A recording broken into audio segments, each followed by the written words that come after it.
Benny program.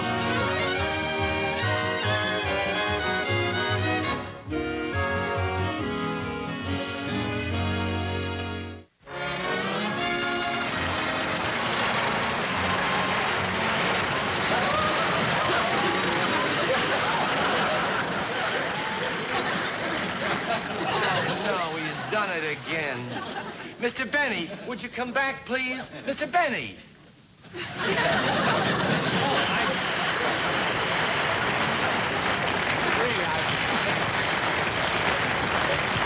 I'm terribly sorry. This is so embarrassing. You know, lately, when I make my entrance without my glasses, I don't know where to stop. I keep walking right on through, you know? In fact, last week's show, the stage door was open, and I did my monologue in the middle of the freeway.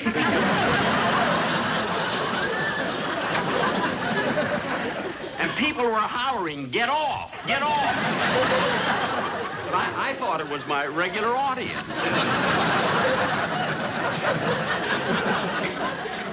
But, you know, at first, I only had to wear these glasses for reading, you see. And then finally I had to wear them to go to the movies. And now, if I don't put them on before I go to bed, I can't dream. But look, at my age, what I dream, I don't need glasses.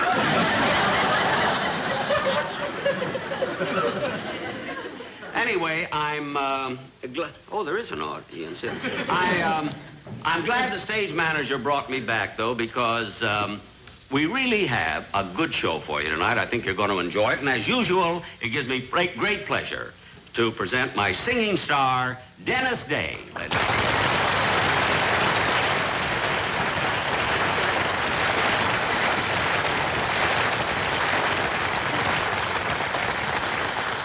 Well, Dennis, what are you going to sing tonight? Nothing. Nothing? I got an awful cold. I can hardly talk. Isn't that terrible?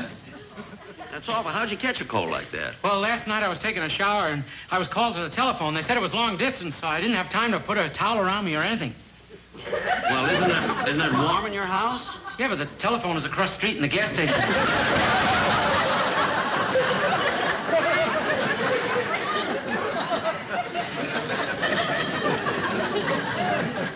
Dennis, you mean that you walked across the street into a telephone booth without a towel around you or anything? Yeah, it was all right until I closed the door and the light went on.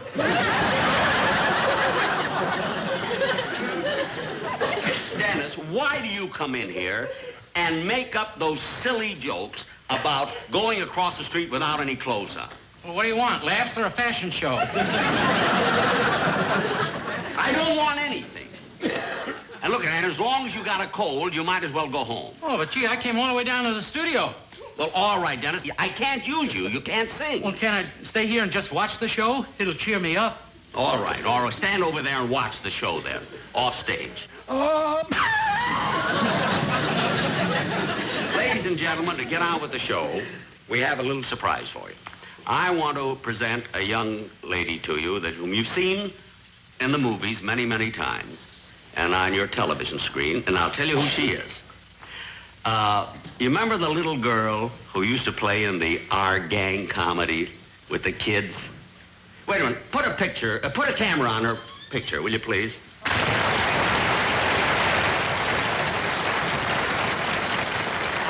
I knew you'd recognize her. If you think she was cute then, wait till you see her now. And here she is, Miss Darla Hood.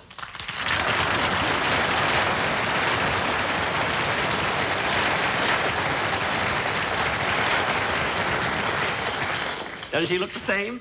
The only difference now, she's married and she's got 3 kids. Yeah. Look what's got 3 kids. Well, Darla, it's wonderful, though, having you on the show. Oh, thank you, It Jim. really, and you can tell from the response of the audience how they all remembered you. Oh, yes, it's so nice. Thank you. Gee, those Our Gang kids, those are great pictures, you know? Aren't they wonderful, though? How old were you when you made those pictures? Well, when I made the first one, I was 2.5 years old. 2.5. Gee, you were really a pin-up girl, weren't you?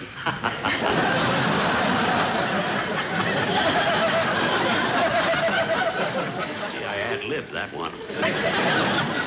No, but it must have been a lot of fun, though, making those pictures. Oh, yes. Well, it was at first. But you know, Jack, they made so many of those movies, we'd no sooner finish one than we'd start another one. And, well, as time went on, I became more and more exhausted until finally, after 160 pictures, I decided to retire.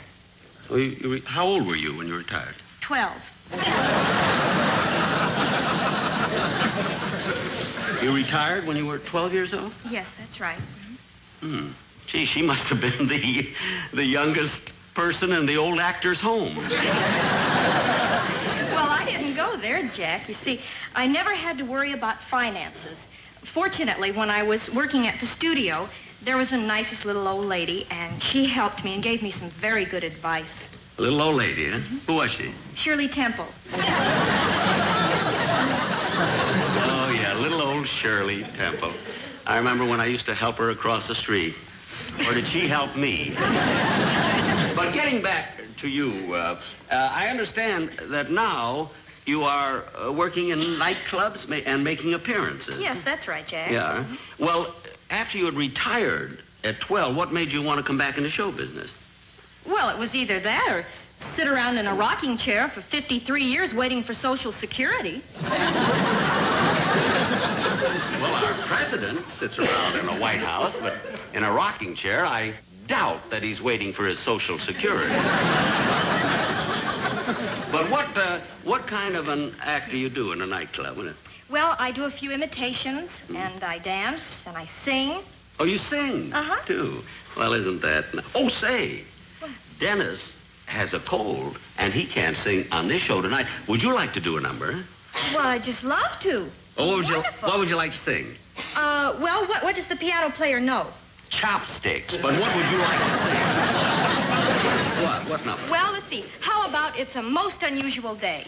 It's a most unusual day. Somebody call me? No! Go ahead and sing your number, will you? It's a most unusual day. Feel like throwing my worries away. As an old native born Californian would say, it's a most unusual day. There's a most unusual sky, not a sign of a cloud passing by. And if I want to sing, throw my heart in the ring. It's a most unusual day. There are people meeting people. There is sunshine everywhere. There are people greeting people, and a feeling of spring in the air. It's a most unusual time. I keep feeling my temperature climb. If my heart won't behave in the usual way, well, there's only one thing to say. It's a most unusual, most unusual, most unusual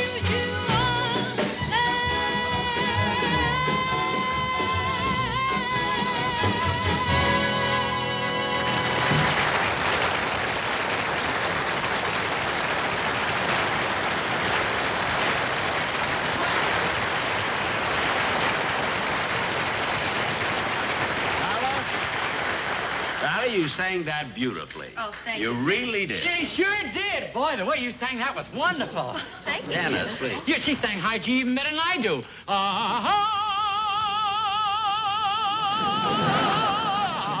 Dennis, your cold is better. I know, I'm all over my cold now. Already? Yeah, I went to see my doctor. In such a short time? Well, for goodness sakes, to cure a cold that fast, your doctor must really be good. Good. He's the best psychiatrist in the business. Dennis, you go to a psychiatrist to cure a cold? Yeah. But a psychiatrist can't kill germs. Nobody sure knows how to talk to them.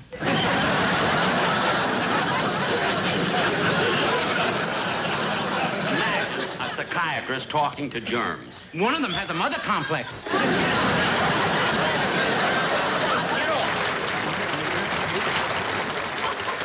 Oh, I wish he'd retired at 12.